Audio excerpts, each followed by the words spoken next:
Before you get started on your journey, I recommend that you download the bonus 30-page UX guidebook that we've put together for this course.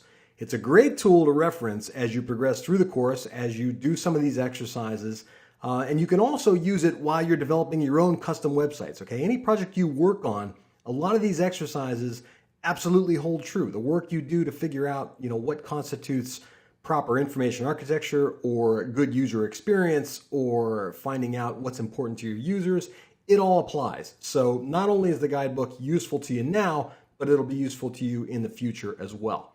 It's also filled with worksheets, exercises, checklists, activities, all things that'll help you apply great UX to any kind of project. Whether you're working on your own website or a website for a client or redesigning an app, whatever the case may be, everything that's contained in here is applicable to anything you do from this point forward. You'll download it from the course sidebar that's on the right-hand side of your screen. All right, let's get started.